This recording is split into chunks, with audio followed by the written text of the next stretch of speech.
Honourable MLC Mahesh Kumar Goud గారు పెద్దల సందేశం.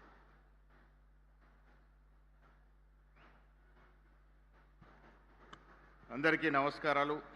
గౌరవ ముఖ్యమంత్రి శ్రీ రేవంత్ రెడ్డి గారు, స్థానిక శాసనసభ్యులు వేవూరి ప్రకాష్ రెడ్డి గారు, వేదిక పైనటువంటి మంత్రివర్గ సభ్యులు, పార్లమెంట్ సభ్యులు, ఎమ్మెల్యేలు, ఎమ్మెల్సీలు, చైర్మన్స్, సీనియర్ కాంగ్రెస్ నాయకులందరూ కూడా నమస్కారాలు.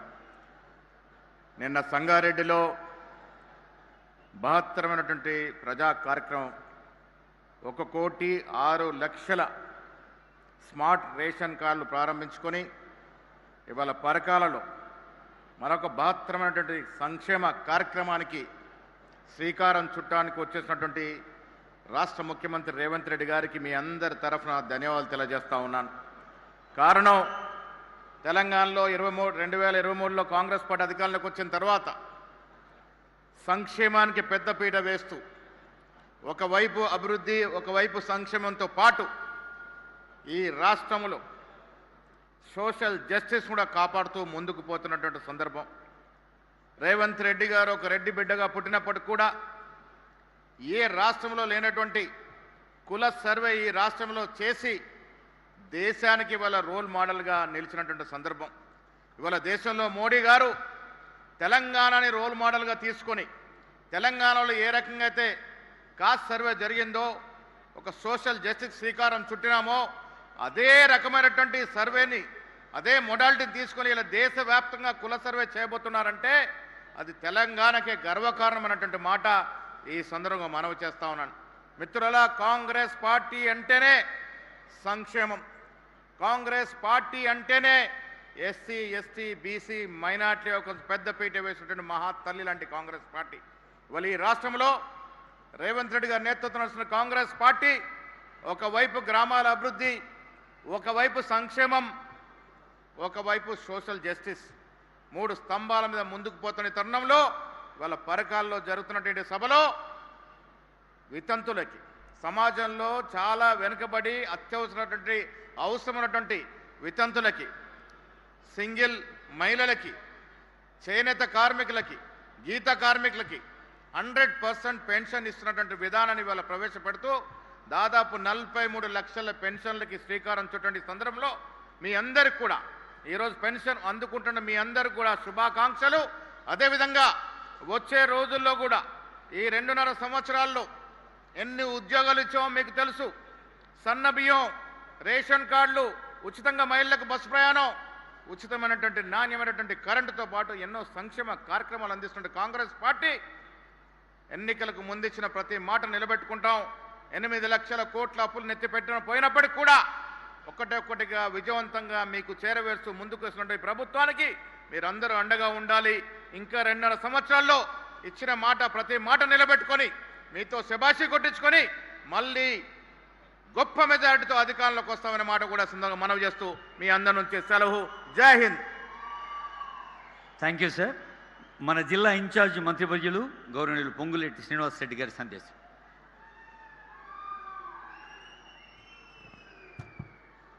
సభకు నమస్కారం.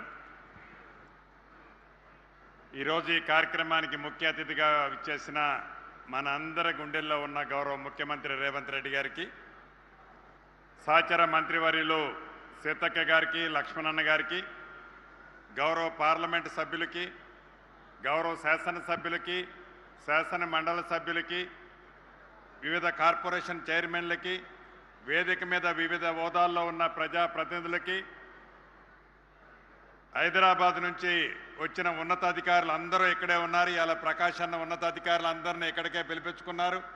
ఉన్నతాధికారులందరికీ, ముఖ్యంగా ఈ కార్యక్రమంలో పాలు పంచుకుంటున్న నా తోబుట్టువులైన ఆడబిడ్డలు, అన్నదమ్ములు, మీడియా మిత్రులందరికీ మనస్ఫూర్తిగా శిరస్సు వంచి హృదయపూర్వక నమస్కారం. ఇది మీరు ఎన్నుకున్న ప్రజాప్రభుత్వం. మీరు నచ్చి మెచ్చి కావాలని, ఇందిరమ్మ రాజ్యం కావాలని ఆనాడు మీ అందరి కష్ట ఫలితంతో వచ్చిన ఈ ప్రభుత్వం గౌరవ ముఖ్యమంత్రి రేవంత్ రెడ్డి గారి నాయకత్వంలో రాష్ట్ర వ్యాప్తంగా ఇందిరమ్మ ప్రభుత్వం, ఇందిరమ్మ పరిపాలన అంటే ఇలా ఉండాలి అనే విధంగా అనేక సంక్షేమ కార్యక్రమాలు పేదవాడి గుమ్మానికి మీరు ఆశీర్వదించి దీవించిన ప్రభుత్వం ఈనాడిస్తుంది. ఒక్క సంక్షేమ కార్యక్రమాలే కాదు, ఇందాక మిత్రులు ప్రకాష్ రెడ్డి గారు స్థానిక శాసనసభ్యులు చెప్పినట్లు ప్రధానంగా ఈరోజు ముఖ్యమంత్రి రేవంత్ రెడ్డి గారి చేతుల మీదుగా ఓపెనింగ్లు కానీ ఫౌండేషన్లు కానీ 400 కోట్ల పైచిలకు ఇప్పుడే ఓపెనింగ్లు శంకుస్థాపన చేసుకున్నాం. రాష్ట్ర ఆర్థిక పరిస్థితి బాగలేకపోయినా పేదవాడి కష్టం తెలిసిన ఈ ప్రజాప్రభుత్వం పేదవాడికి అనేక సంక్షేమ కార్యక్రమాలు ఇస్తూనే అభివృద్ధిని ఎక్కడా కుంటిపడనీయకుండా అన్ని అభివృద్ధి కార్యక్రమాలు ఈరోజు ఈ రాష్ట్ర ప్రభుత్వ పక్షాన చేస్తున్నాం. ముఖ్యంగా వరంగల్ జిల్లాకు వస్తే మన ప్రభుత్వం ఏర్పడిన తర్వాత కొన్ని దశాబ్దాలుగా వరంగల్ ప్రాంత ప్రజల కోరిక మామునూరు ఎయిర్పోర్టు కావాలని పట్టుబట్టి గౌరవ ముఖ్యమంత్రి గారి ఆలోచనలకి సూచనలకి అనుగుణంగా కేంద్ర ప్రభుత్వాన్ని ఒప్పించి మెప్పించి ల్యాండ్ ఎక్విజిషన్కి 300 కోట్ల రూపాయల పైచిలకు ఖర్చు పెట్టి ల్యాండ్ ఎక్విజిషన్ ఇచ్చి కేంద్ర ప్రభుత్వానికి ఈ ప్రభుత్వంలోనే అంటే రాబోయే 2 సంవత్సరాల్లోనే మామునూరు ఎయిర్పోర్టుని పూర్తి చేయడమే కాదు, తప్పకుండా ఈ ఫ్లైట్లు కూడా తిరిగే విధంగా ఈ ప్రభుత్వం ఆల్రెడీ చర్యలు చేపట్టింది. మామునూరు ఎయిర్పోర్ట్ కళ, ఈ ప్రాంత ప్రజల కళ ఈ ప్రభుత్వంలో నెరవేర్చుకోబోతున్నాం. అదే రకంగా హైదరాబాద్ తర్వాత అండర్ డ్రైనేజ్ ఉన్న ప్రాంతం ఏదీ లేదు. హైదరాబాద్ తర్వాత అంత పెద్ద పట్టణం వరంగల్ పట్టణం. ఈ జిల్లా ఇన్ఛార్జి మంత్రిగా నేను ఇన్ఛార్జి మంత్రిగా ఛార్జ్ తీసుకున్న టైంలోనే గౌరవ ముఖ్యమంత్రి గారు చెప్పారు, ఎట్టి పరిస్థితుల్లో అండర్ గ్రౌండ్ డ్రైనేజీతో పాటు భవిష్యత్తు 30-40 సంవత్సరాలకు కావలసిన మౌలిక వసతులన్నిటినీ ఈ హైదరాబాద్కు దీటుగా వరంగల్ పట్టణాన్ని ఏర్పాటు చేయాలని చెప్పడం జరిగింది. సుమారు 5,700 కోట్ల రూపాయలతో 5,700 కోట్ల రూపాయలతో రాబోయే కొద్ది రోజుల్లోనే పనులు వడివడిగా ఈ రాష్ట్ర ప్రభుత్వంలో వాటిని పూర్తి చేసే దిశగా కార్యక్రమాన్ని చేపట్టబోతున్నాం. ఇక అంతెందుకు రైతులను రాజు చేస్తామని చెప్పిన ఈ ప్రభుత్వం దేవాదుల ప్రాజెక్టు ఆనాడు మన ఇందిరమ్మ ప్రభుత్వంలోనే డాక్టర్ వైఎస్ రాజశేఖర రెడ్డి గారు వాటిని జలయజ్ఞంలో భాగంగా వాటిని పూర్తి చేయాలని తలంచి వడివడిగా మొదలుపెట్టితే రాష్ట్ర విభజన జరిగి ధనిక తెలంగాణ రాష్ట్రంగా ఉండి 10 సంవత్సరాలలో ఆ దేవాదుల ప్రాజెక్టుని పూర్తి చేయలే. నిన్నగాక మొన్న గౌరవ ముఖ్యమంత్రి గారు ఆదేశించారు, నీటిపారుదల శాఖ మంత్రి గారు ఉత్తమ్ కుమార్ రెడ్డి గారిని కానీ ఇన్ఛార్జి మంత్రిగా నన్ను కానీ రాబోయే సంవత్సరంలోపు స్థానిక శాసనసభ్యులందరూ కోరిక మేరకు 6 లక్షల పైచిలకు ఆయకట్టున్న ఈ దేవాదుల ప్రాజెక్టుని 100కి 100% మీరెన్నుకున్న ఈ ప్రజాప్రభుత్వంలో పూర్తి చేసి తీరుతామని కూడా గౌరవ ముఖ్యమంత్రి గారు మీకు చెప్పమన్నారు. పూర్తి చేస్తాం కూడా.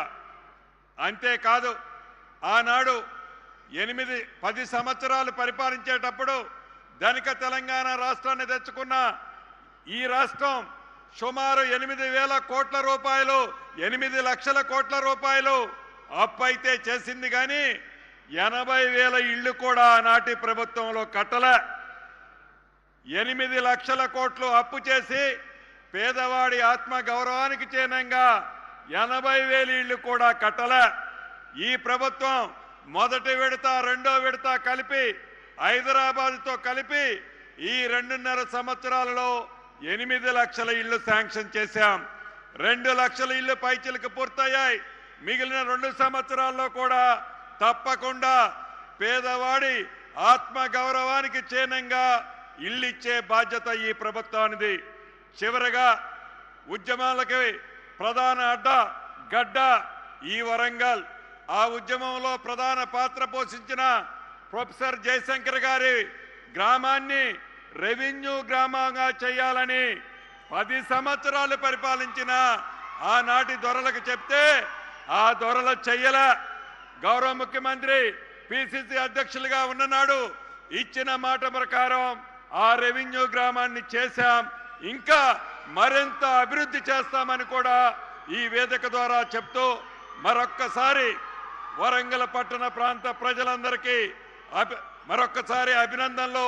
మీ శాసనసభ్యులు మీకోసం నిరంతరం నన్నే కాదు ముఖ్యమంత్రి గారిని కలిసినప్పుడల్లా ఈ పరకాల అభివృద్ధి కోసం నిరంతరము 30 సంవత్సరాల కుర్రోళ్లాగా పోరాటం చేస్తున్నాడు. మీ శాసనసభ్యుడు పోరాటానికి అనుగుణంగా వారి కోరికలకు అనుగుణంగా గౌరవ ముఖ్యమంత్రి గారు కూడా పెద్ద ఆయన అనుకుంటా అడిగింది కాదనకుండా ప్రతి దాన్ని ఇస్తున్నందుకు ఈ జిల్లా ఇన్ఛార్జి మంత్రిగా గౌరవ ముఖ్యమంత్రి గారికి మీ అందరి పక్షాన అభినందనలు కృతజ్ఞతలు చెప్తూ మీ అందరి దగ్గర సెలవు తీసుకుంటున్నాను. Thank you sir.